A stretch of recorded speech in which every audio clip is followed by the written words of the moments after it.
Welcome to Resiliency Redefined. I'm your host, Robyne, and I am thrilled to share with you information about resiliency, well-being, performance, education, business, parenting, and everything in between. I'm committed to joining you each week to talk about these big ideas and bring them into action, habits, tools, strategies, tactics that allow us to finally uncover what it takes to truly be well. And I'm just so excited that you're here.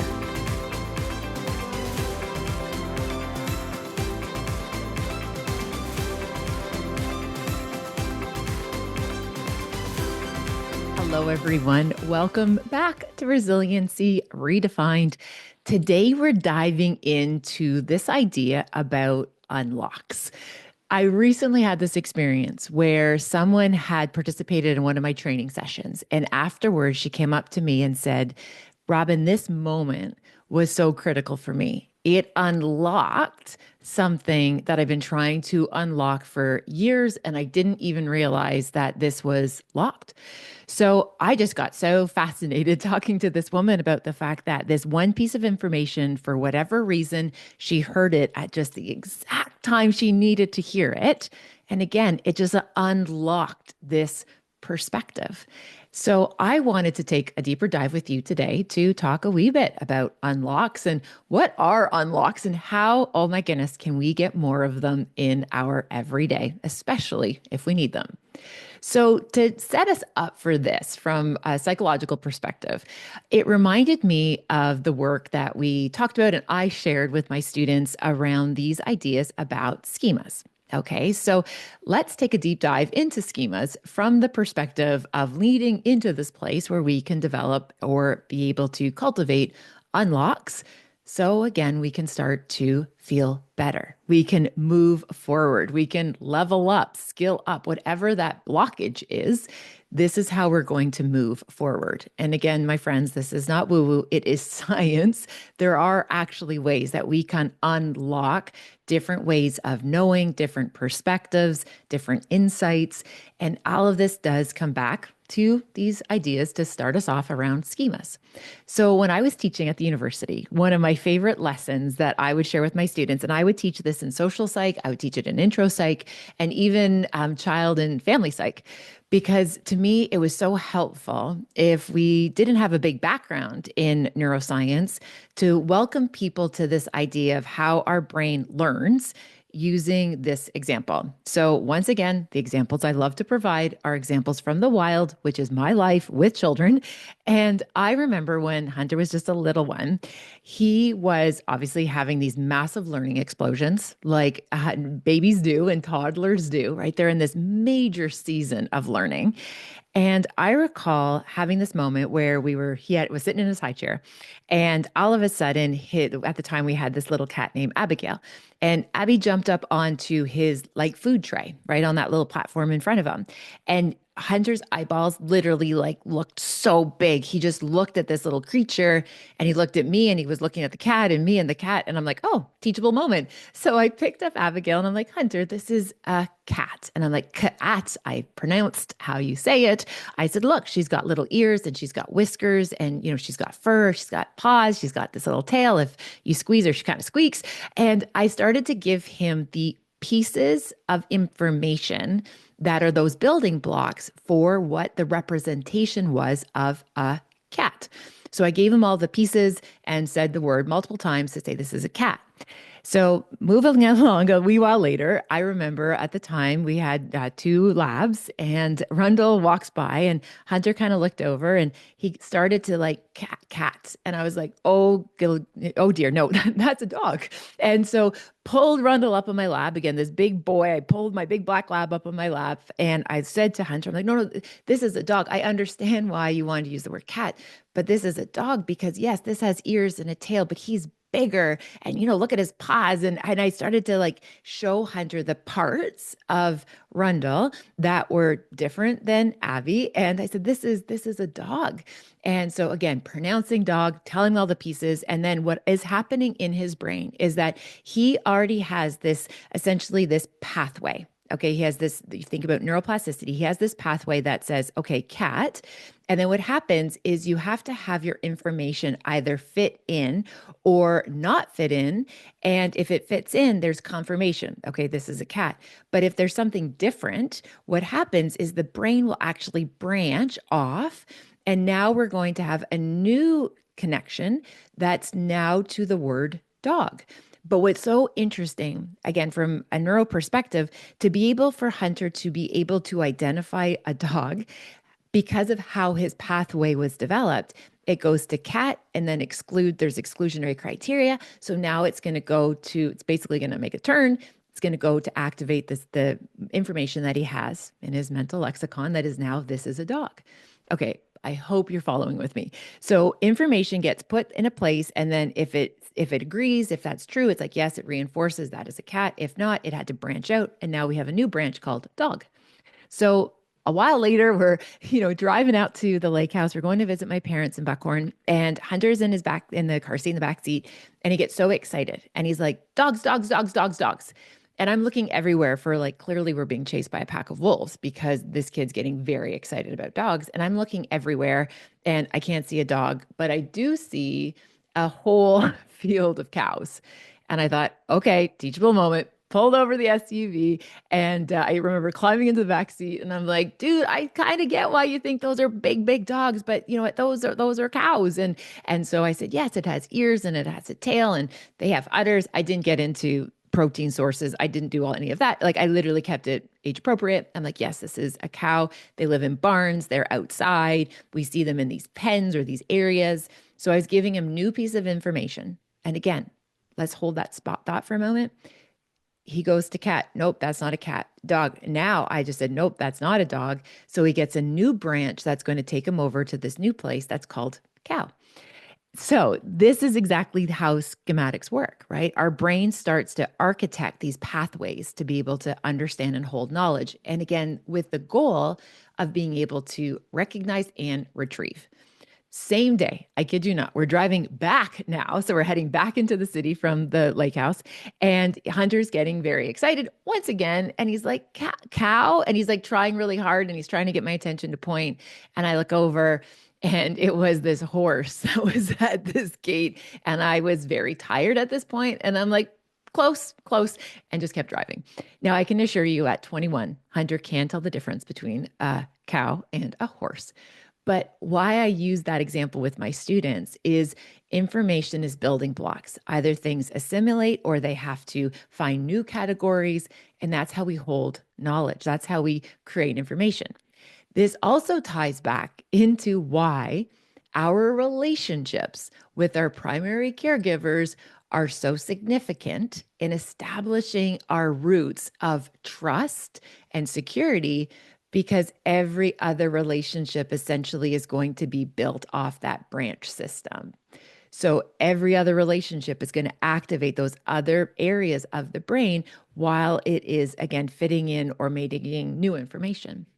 Why all this is so important is when we think about an unlock, often what's happening is that there's a learning explosion, right? There's this kind of idea of this notion that the information wasn't there, but then because we had this new opportunity for it to branch out, it starts to improve.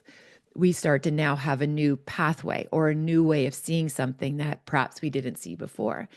And when we think about this, this is why, let's take a simple example. This is why how we talk to ourselves, that inner dialogue, it is so important that we speak to ourselves in a kind way.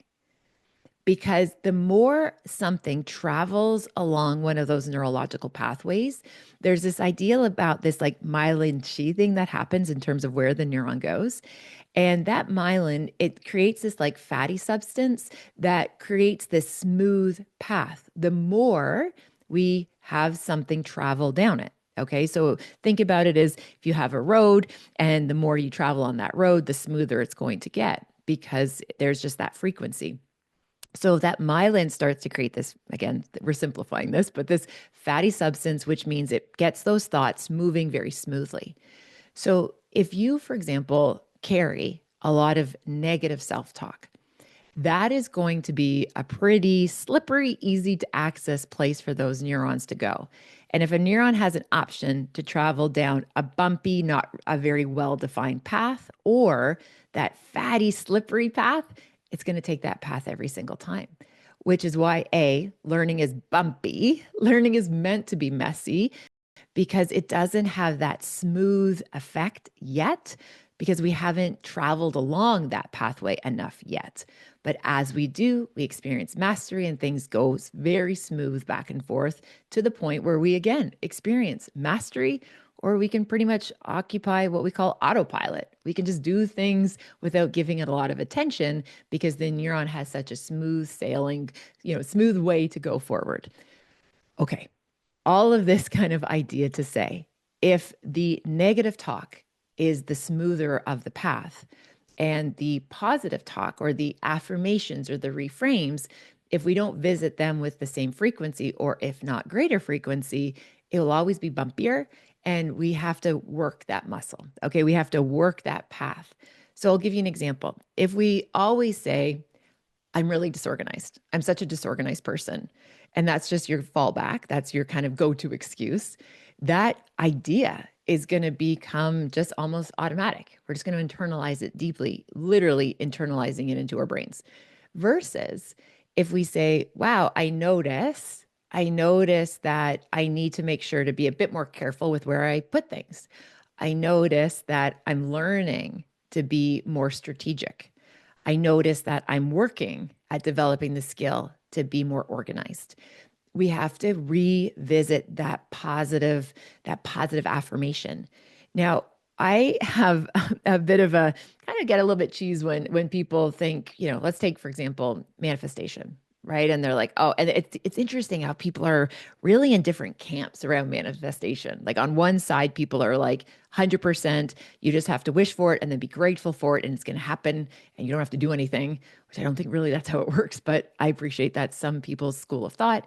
And then on the other side, there's no such thing. We have to work hard for everything and that's woo woo and they don't see the value of understanding that no, we can change our energy. And when we change our energy and we change our thinking, it makes things more possible. It opens the door for more opportunities. So there's some value add to what manifestation could look like. But ultimately, when we think about these concepts, what we're doing is it's a way of creating this energetic flow in our thinking system. And it makes a really big difference on how we see the world, how we feel within the world. So we can put practices in place to make things smoother and more open to us, so to speak. Hello, everyone. My name's Robyne. I'm excited to tell you about the Stress Wisely virtual lab experience. Now, this is a program where people are going to have the opportunity to complete a baseline, figure out where their stress levels are, what areas that they have strengths, what areas do they need more investing. Now, all of this work is based on my book, Stress Wisely, How to Be Well in an Unwell World.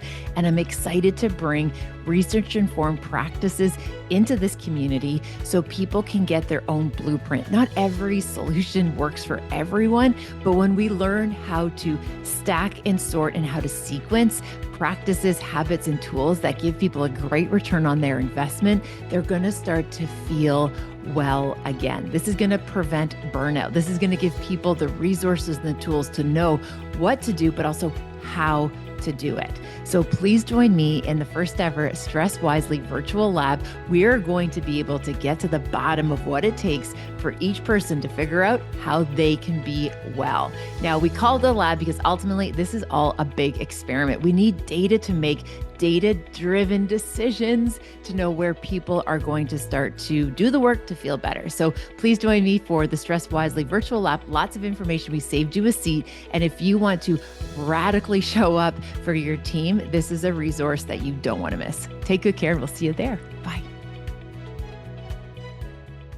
Now, a question I often get asked is, okay, Robyne, like, how do we improve this, this myelin sheathing? How do we improve this neuroplasticity? It's the things that you already know. It's the basics. It's learning new skills. It's making sure we're getting enough sleep. It's making sure that we're eating healthy foods for our brain. It's amazing that our brain is so small, but it literally takes up I believe it's like, 40% about of what we eat goes to fuel our brain in our whole bodies. So if you think about the distribution of energy from our food, so much of it goes to our brain. So we want to be cognizant of what we're putting in our bodies, the sleep that we're getting, all of this is going to help. Another way that's pretty interesting to improve your myelin sheathing, which will then make you more open to these unlocks because your brain has more of the resources to build these new pathways, is actually movement. Steady state cardio. We learn better with movement and exercise. Now, interesting, the research shows that weightlifting and body time under tension doesn't necessarily improve as much as the steady state cardio.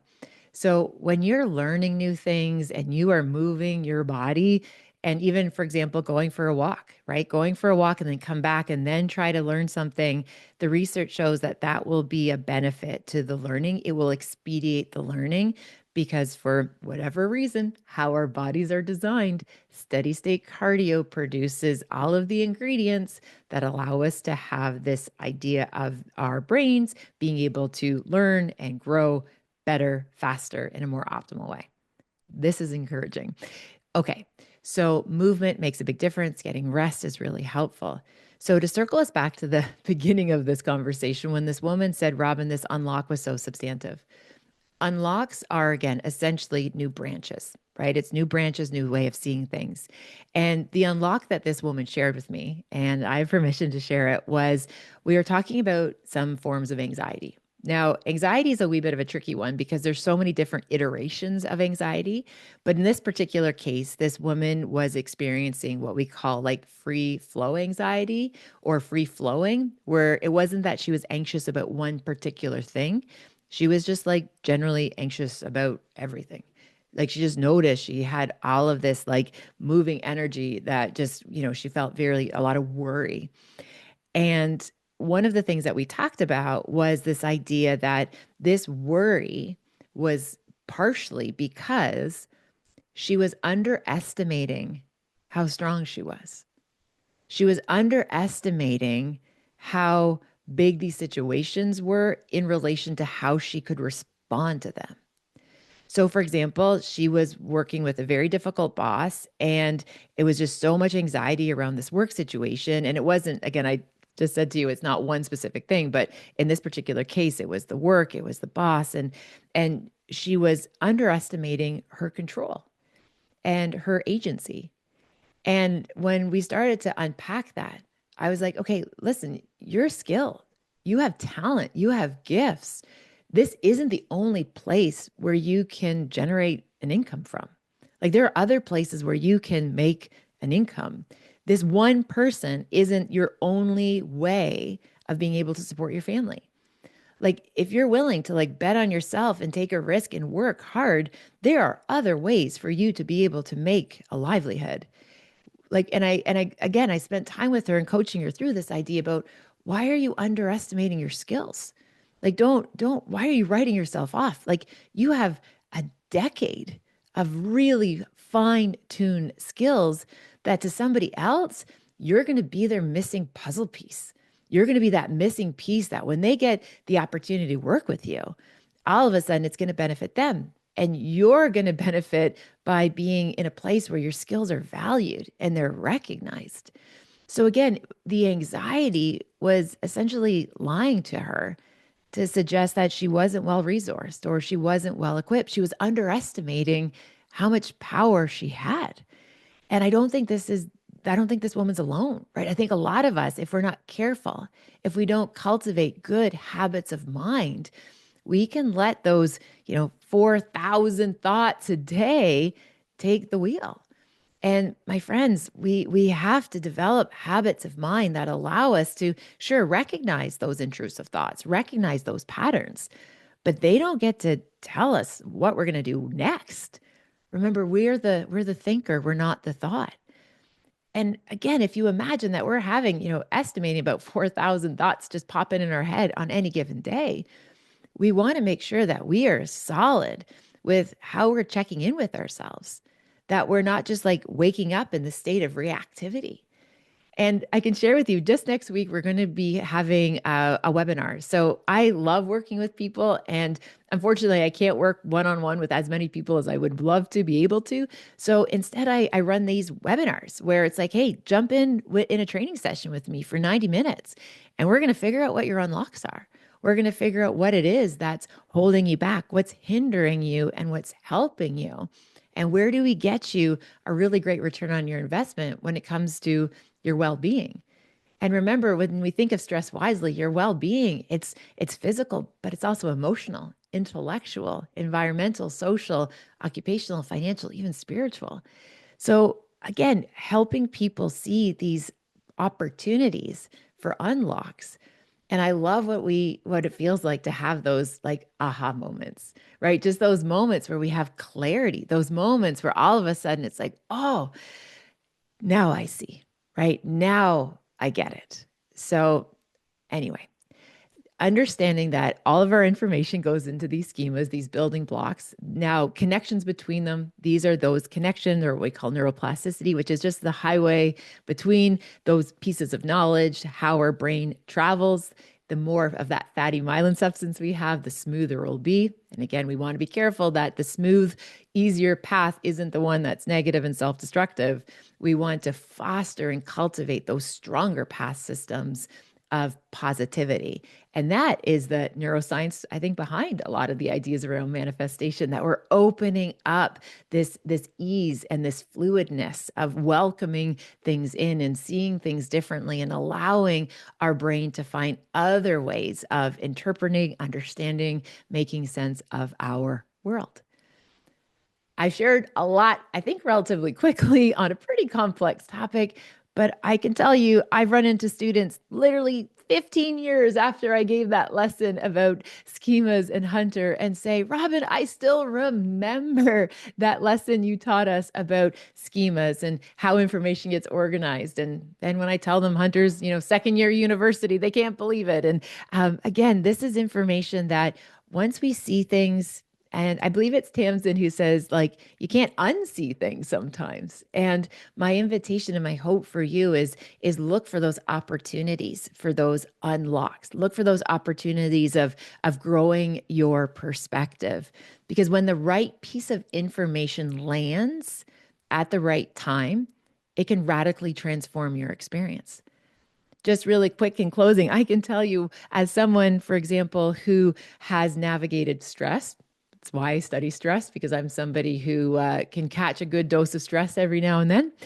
I didn't realize how significant the relationship between stress and cortisol and weight loss was until I started to do the research for that chapter on Stress Wisely.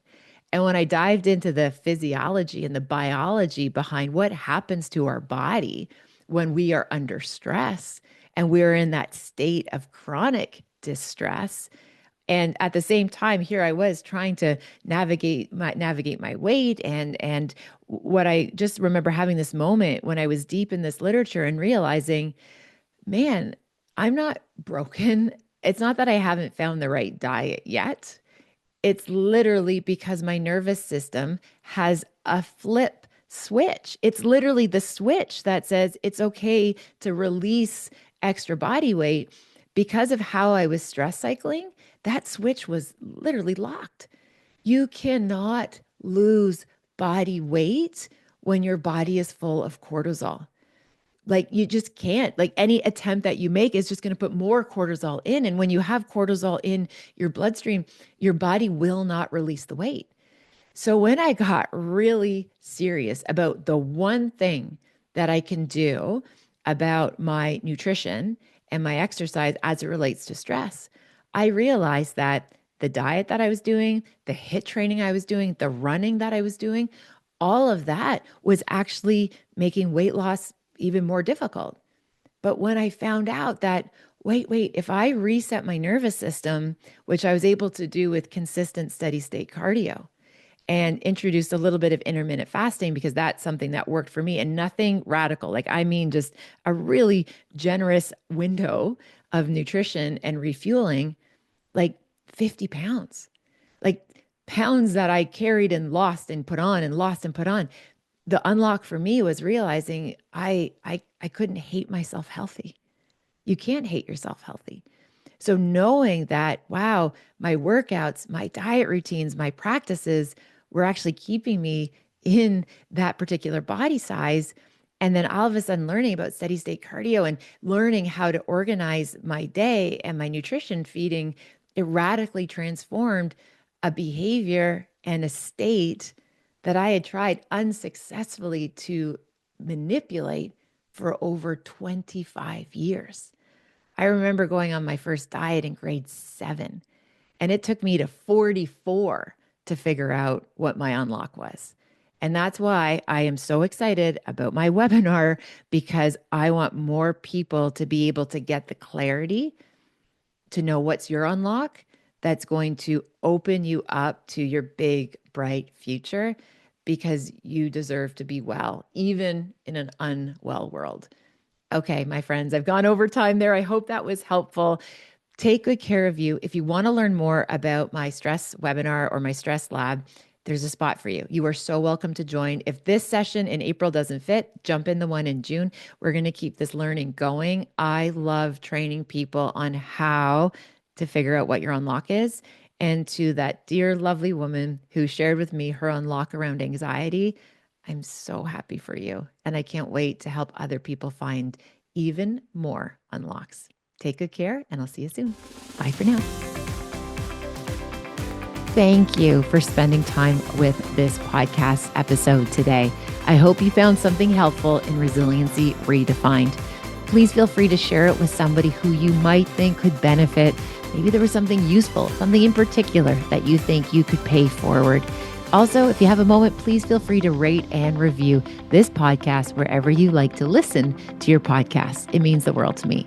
And again, thanks for your time. Thank you for your interest. Take good care, and I'll see you next time.